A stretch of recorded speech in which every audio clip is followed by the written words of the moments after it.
আসসালামু আলাইকুম সুপ্রিয় দর্শক, শুরুতে আমরা জেনে নেব সংবাদ শিরোনাম, পরে বিস্তারিত। ভারতে পালিয়ে আমাদের বলছি আমরা নাকি পালানোর জায়গা পাবো না।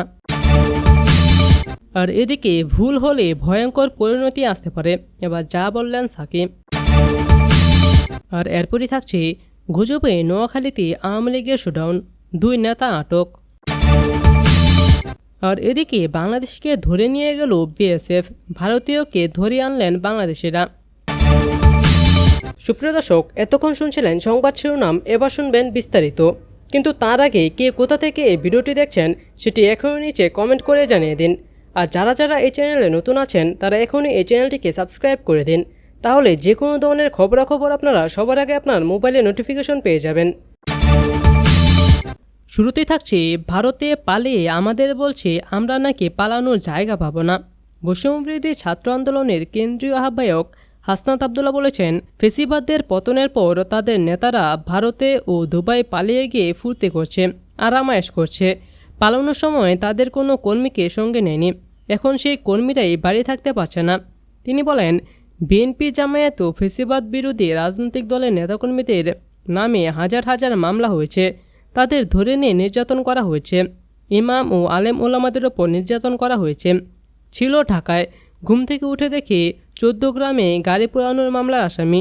এসব কিছু ফেসিবাদী আমলে দেখেছি। হাসনাত আরও বলেন, দেশে একটি রাজনৈতিক বিভাজন তৈরি হয়েছে। এই বিভাজনে আলটিমেটলি লাভ তাদের যারা ভারতে পালিয়ে আছে। এই বিভাজন দূর করে আমাদেরকে ঐক্যবদ্ধ থাকতে হবে জাতির স্বার্থে। তিনি আরও বলেন, নেতা হতে হবে জনমুখী, ক্ষমতামুখী নয়। আপনি কোন নেতার পেছনে ঘুরবেন, কাকে সমর্থন দেবেন, এগুলো একটু বুঝে শুনে করবেন। নেতা যদি অত্যাচারী হয়, নেতা যদি মানুষের অধিকার হরণ করে, জমি দখল করে, এই নেতা আমাদের কোনো প্রয়োজন নেই। কেউ কেউ ভারতে বসে গুজব ছড়াচ্ছে আমরা নাকি দেশ থেকে পালিয়ে গেছি। দেশ থেকে পালিয়ে কোথায় আসছি? নিজের বাড়িতে আসছি। নিজের বাড়িতে আসলে কি সেটা পালানো হয়? যারা এই গুজব ছড়াচ্ছে তারা এখন ভারতে পালিয়ে আছে। তারা ভারতে পালিয়ে থেকে আমাদেরকে বলছে আমরা নাকি পালানোর জায়গা পাবো না। মানে তারা এখন পালিয়ে আছে আর পালিয়ে থেকে আমাদেরকে বলছে আমরা নাকি পালানোর জায়গা পাবো না। এটি খুবই হাস্যকর। আর এদিকে ভুল হলে ভয়ঙ্কর পরিণতি আসবে, এবার যা বললেন সাকিব। বর্তমান সংস্কার ও নির্বাচন নিয়ে একটি মুখোমুখি অবস্থা তৈরি করা হয়েছে বলে মনে করেন গণসংহতি আন্দোলনের প্রধান সমন্বয়কারী জুনায়েদ সাকিব। তিনি বলেছেন, ভুল হলে ভয়ঙ্কর পরিণতি আসতে পারে, কাজেই জনগণকে ঐক্যবদ্ধ থাকতে হবে। জনগণের ঐক্যেই জুলাই আগস্টের গণঅভ্যুত্থানকে সফল করেছে। জনগণের ঐক্যই নতুন একটি গণতান্ত্রিক পথে নিয়ে যাবে।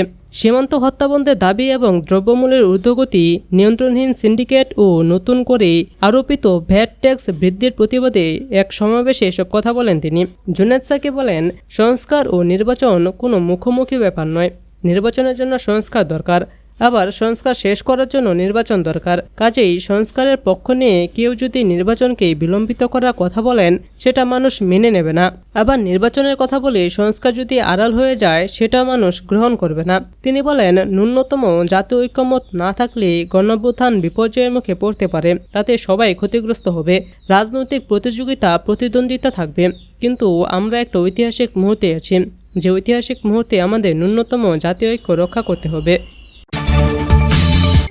আর এদিকে গুজবে নোয়াখালীতে আওয়ামী লীগের শোডাউন, 2 নেতা আটক। সামাজিক যোগাযোগ মাধ্যম ফেসবুকে অন্তর্বর্তী সরকারের প্রধান উপদেষ্টা ডক্টর মোহাম্মদ ইউনূস সহ সরকারের পদত্যাগের গুজব দেখে নোয়াখালীতে শোডাউন করেছে আওয়ামী লীগের অঙ্গ ও সহযোগী সংগঠনের নেতাকর্মীরা। শোডাউন শেষে সেখান থেকে আওয়ামী লীগের 2 নেতাকে আটক করে পুলিশ। রাতে নোয়াখালীর চাটখালী উপজেলার মোহাম্মদপুর ইউনিয়নের বানসা বাজারে ঘটনা ঘটে। স্থানীয়রা জানান, ফেসবুকে অন্তর্বর্তী সরকারের পদত্যাগের গুজব শুনে শুক্রবার সন্ধ্যায় চাটখালী উপজেলার মোহাম্মদপুর ইউনিয়নের বানসা বাজারে শোডাউন করে আওয়ামী লীগ অঙ্গ ও সহযোগী সংগঠনের 30 থেকে 35 জন নেতাকর্মী। শোডাউনের খবর আশেপাশে ছড়িয়ে পড়লে স্থানীয় বিএনপি নেতাকর্মীরাও বাজারে যায়। বিএনপি নেতাকর্মী ও পুলিশ ঘটনাস্থল উপস্থিত হবার আগেই ঘটনাস্থল ত্যাগ করে আওয়ামী লীগের নেতাকর্মীরা।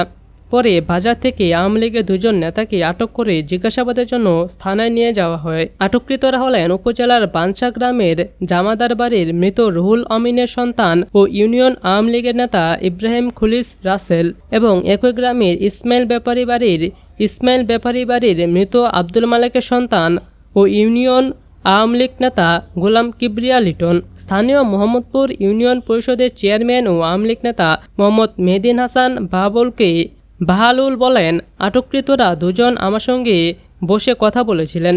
পুলিশ ও রাজনৈতিক নেতাকর্মীদের দেখে তারা সেখান থেকে উঠে চলে যাচ্ছিলেন। এ সময় তাদের আটক করা হয়। তারা কোনো শুডাউনে ছিলেন না। তাদের একজন পারিবারিক কাজে একদিন আগে চট্টগ্রাম থেকে এসেছেন, আরেকজন বাজারের ব্যবসায়ী। সরকারের পদত্যাগের বিষয়টি গুজব বুঝতে পেরে সামাজিক যোগাযোগ মাধ্যমে ক্ষোভ প্রকাশ করেন স্থানীয় আওয়ামী লীগের অঙ্গ ও সহযোগী সংগঠনের নেতাকর্মীরা।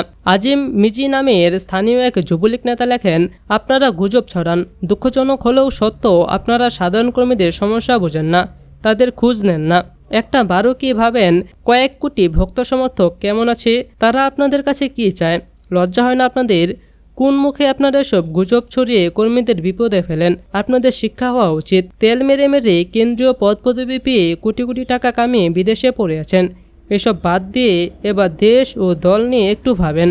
চাটখিল থানার অফিসার্স ইনচার্জ মোহাম্মদ ফিরোজ উদ্দিন চৌধুরী বলেন, স্থানীয়রা খবর দিলে পুলিশ উপজেলার বানসা বাজার থেকে 2 জনকে আটক করে নিয়ে আসে। তাদের বিরুদ্ধে থানায় পূর্বের কোনো অভিযোগ আছে কিনা তা খতিয়ে দেখা হচ্ছে। এছাড়া প্রাথমিক জিজ্ঞাসাবাদ ও তদন্তে তাদের বিরুদ্ধে অভিযোগ পাওয়া গেলে আইনগত ব্যবস্থা নেওয়া হবে। আর এদিকে বাংলাদেশিকে ধরে নিয়ে গেল বিএসএফ। ভারতীয়কে ধরে আনলেন বাংলাদেশিরা।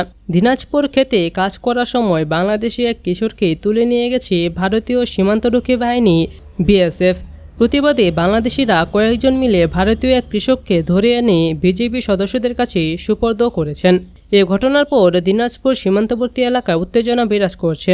বিজেপি ও বিএসএফ তাৎক্ষণিক পতাকা বৈঠকে বসে। বিকেলে সেই পতাকা বৈঠকের মাধ্যমে 2 জনকে ফেরত দেওয়া হয়েছে।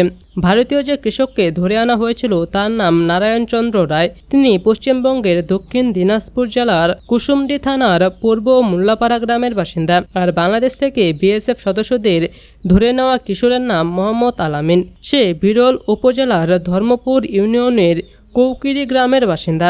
স্থানীয় ইউপি সদস্য আবু সুফিয়ান সহ কয়েকজন গণমাধ্যমকে জানান, আজ সকালে বাংলাদেশের সীমান্তে অভ্যন্তরে নিজের কৃষি জমিতে কাজ করছিল আলামিন। এ সময় বিএসএফ সদস্যদের 6 জনের একটি টিম এসে তাকে মারধর করে এবং টেনে হিঁচড়ে তুলে নিয়ে যায়। বিষয়টি জানাজানি হওয়ার পর স্থানীয় কয়েকজন বাসিন্দা ভারতীয় কৃষককে তার জমি থেকে ধরে নিয়ে আসে, তারপর বিজেপি সদস্যদের হাতে তুলে দেন। এসব ঘটনার পর পতাকা বৈঠকে বসে বিজেপি ও বিএসএফ। বৈঠক শেষে দিনাজপুর 42 বিজেপির অধিনায়ক লেফটেন্যান্ট কর্নেল আহসানুল ইসলাম বলেন, 5 বাংলাদেশি অবৈধভাবে ভারত থেকে বাংলাদেশে প্রবেশ করে।